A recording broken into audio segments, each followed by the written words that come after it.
안녕하세요. 오늘은 65세의 정년퇴직을 맞이한 교사 박 씨의 이야기를 시작으로 은퇴 준비나 은퇴 후 삶에 대한 이야기를 나누고 싶어요.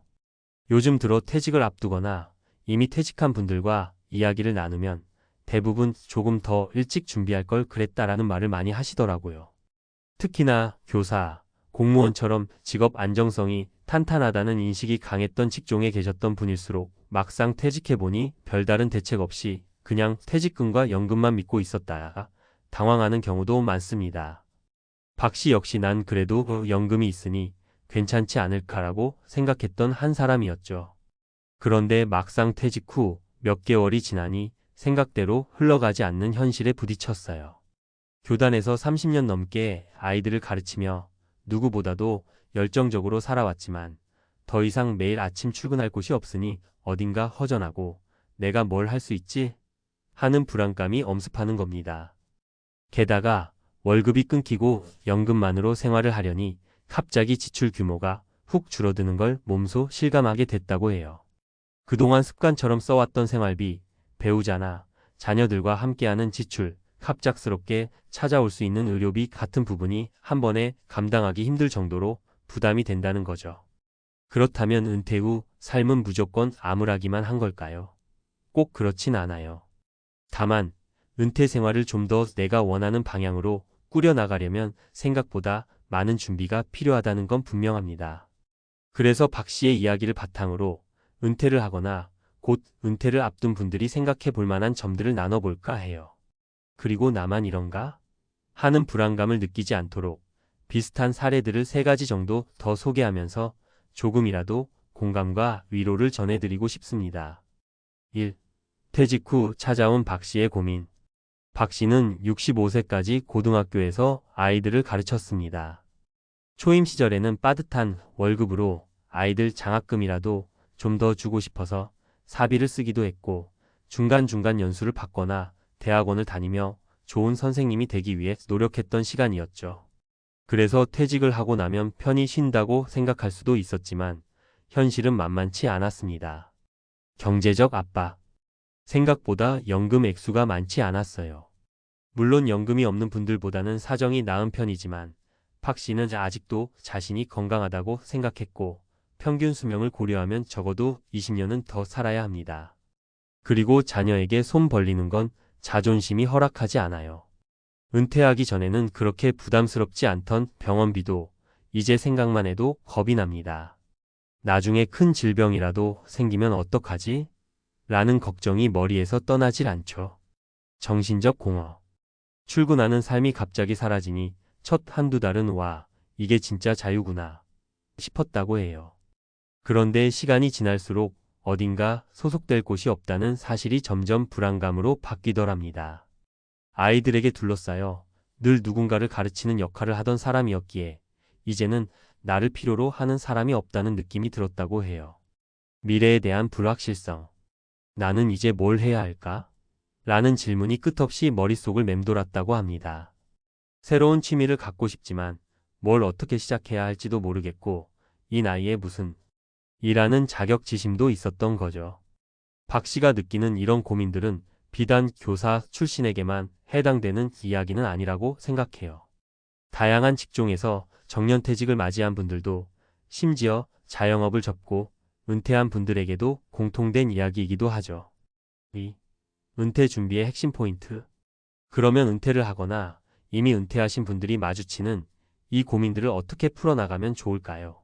사실 은퇴 준비를 2030대부터 해라라고 말하지만 대부분의 사람들은 그렇게 준비하기가 쉽지 않습니다. 집 장만, 자녀 교육, 각종 대출 상환 등으로 40대 후반 혹은 50대가 되어서야 비로소 노후 자금을 고려하기 시작하는 경우가 많으니까요. 그래도 늦었다고 생각할 때가 가장 빠른 때라잖아요. 지금부터라도 천천히 구체적으로 접근해 보자는 겁니다. 경제적 안전장치 확보. 연금, 퇴직금, 예적금, 투자 수익 등 여러 흐름을 종합적으로 점검할 필요가 있어요.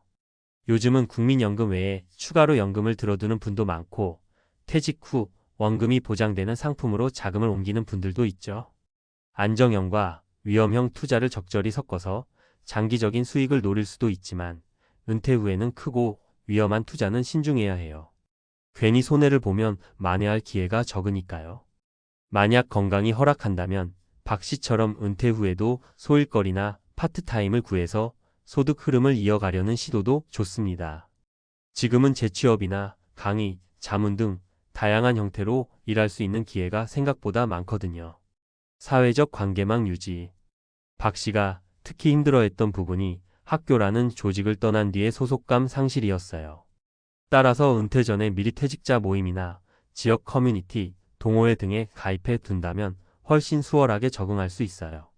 주변 사람들과의 관계를 유지하는 건 정신 건강에도 큰 도움이 됩니다.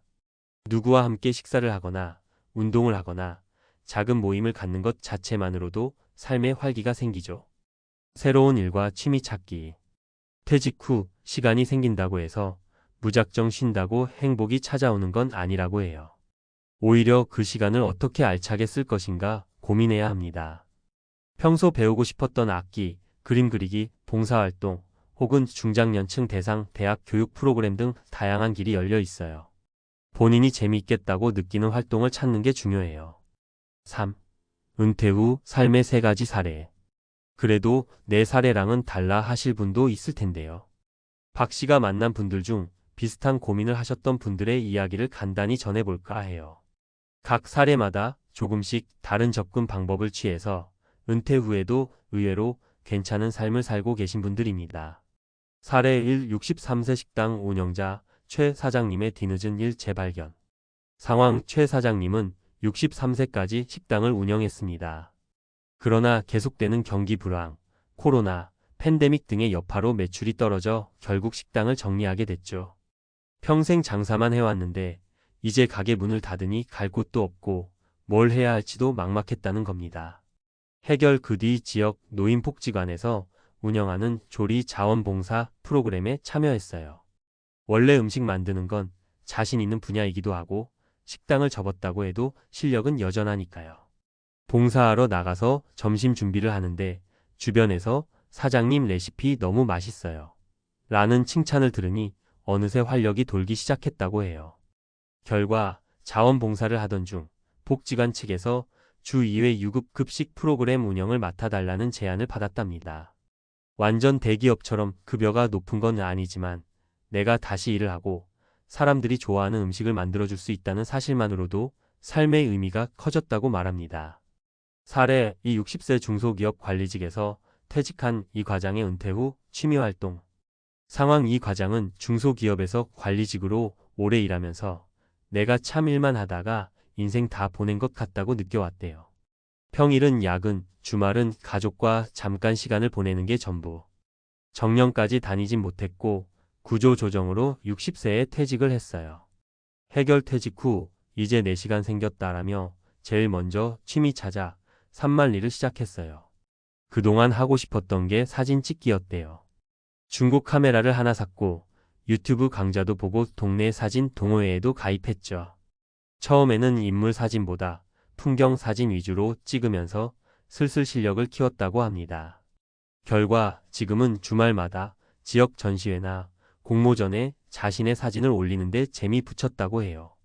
또 블로그 운영도 도전해서 본인이 찍은 사진과 함께 은퇴 이후 생활을 기록하고 있는데 가끔 소소하게 원고 청탁이 들어오거나 출사를 함께 가자는 동호회 지인도 생겼다고 합니다. 사례 3. 68세까지 직장 생활을 이어간 권 부장님과의 대화. 상황: 권 부장님은 비교적 늦은 나이인 68세까지 회사에서 근무했습니다. 워낙 성실하고 회사 사정도 좋았던 터라 정년을 조금 넘겨서 계약직으로 일했어요. 그만큼 퇴직 연령이 늦어졌으니 은퇴 준비를 여유롭게 할 수 있겠다고 생각했지만 막상 퇴직해보니 준비는커녕 일에 매달리느라 노후 자금도 넉넉하지 않았다고 해요. 해결: 다행히 퇴직 후 생활비는 그동안 모아둔 적금과 국민연금 그리고 소액의 퇴직연금으로 어떻게든 맞춰나갔지만 끊임없이 이걸로 되겠나 하는 불안이 찾아왔다고 합니다. 그래서 부동산 세미나나 재테크 스터디 그룹에 직접 참석해 조금이나마 안전한 투자처를 찾으려고 노력했어요. 그 과정에서 중고등학생 대상 직장생활 강의를 짧게나마 하게 됐는데 의외로 본인에게 맞는 일임을 깨달았다고 합니다. 결과 현재는 회사 생활에서 얻은 실무 경험을 토대로 지역 청소년 센터에서 직업체험 강사 같은 일을 하고 있어요.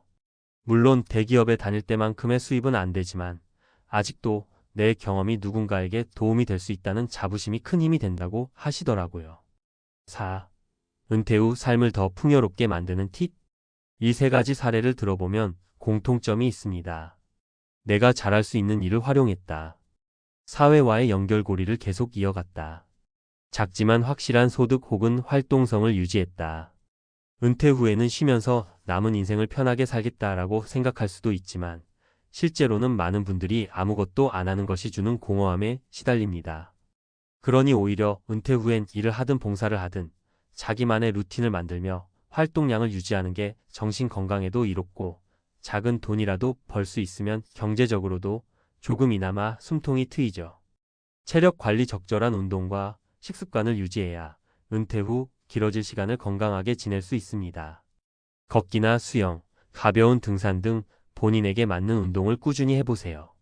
인맥 확장 직장 동료, 가족, 옛 친구들과의 관계만 유지하는 것에서 한 발 더 나아가 새로운 모임이나 동호회에 참여해보는 것도 좋습니다. 작은 목표 세우기 무리한 목표보다는 예를 들어 한 달에 책 한 권 읽기, 주 1회 봉사하기와 같은 작고 구체적인 목표가 삶의 만족도를 높여줍니다. 5. 박 씨가 다시 찾아간 행복. 다시 박 씨 이야기로 돌아와 볼까요? 박 씨는 은퇴 후 한동안 방황하다가 다행히 지역 평생교육원에서 강사로 일할 수 있는 기회를 얻었어요. 초중고 대상이 아니라 성인을 대상으로 내가 그동안 배워왔던 교수법을 가르치는 일이었죠. 물론 정규 교단의 성격과는 분위기도 보수도 다르지만 아직도 누군가를 가르친다는 사실 자체가 큰 의미가 돼서 삶에 대한 동기를 다시 찾았다고 합니다. 그리고 여유 시간이 생기자 평소 하고 싶었던 여행을 조금씩 다니기 시작했어요. 가까운 국내 도시부터 조만간에는 해외도 한번 가볼 생각이라고 해요. 내가 아직 이렇게도 부지런히 움직일 수 있는 에너지가 있구나 싶어서 뿌듯하다고 하셨습니다. 금전적으로 완벽하진 않아도 유지 가능한 수입, 내가 좋아하는 활동, 주변인들과의 지속적 교류라는 삼박자가 갖춰지니 하루하루가 의미 있고 즐겁게 느껴진다고 하시더라고요. 6. 마무리하며. 은퇴라는 게 사실 종착점이 아니라 새로운 출발점일 수 있어요. 교사 박 씨의 눈물 나는 은퇴 스토리는 잘못된 준비가 불러온 어려움을 적나라하게 보여주지만 동시에 그 뒤 다시 일어나 재도약하는 과정도 담고 있죠. 우리 모두 늦었다고 생각할 때가 가장 빠른 때라는 말처럼 지금부터라도 스스로의 은퇴 이후 삶을 조금씩 그려보면 어떨까요? 자신의 장점을 파악해 보세요. 어떤 식으로 사회에 기여하고 스스로도 경제적, 정신적 가치를 얻을 수 있을지 고민해 보세요. 가족과도 은퇴 후의 생활 계획을 솔직히 상의해 보세요. 은퇴 후에 생기는 막막함과 외로움을 겪는 분이 있다면 이 글이 조금이나마 도움과 위안이 되었으면 좋겠습니다. 그리고 아직 은퇴를 앞둔 분이라면 지금부터라도 천천히 준비를 시작해서 내가 원하는 은퇴 생활을 만들어 가길 진심으로 응원합니다. 꼭 기억해 주세요. 은퇴는 끝이 아닌 또 하나의 인생 2막이라는 사실을요. 앞으로는 우리 모두 준비된 은퇴와 설레는 노후를 함께 맞이해 봅시다.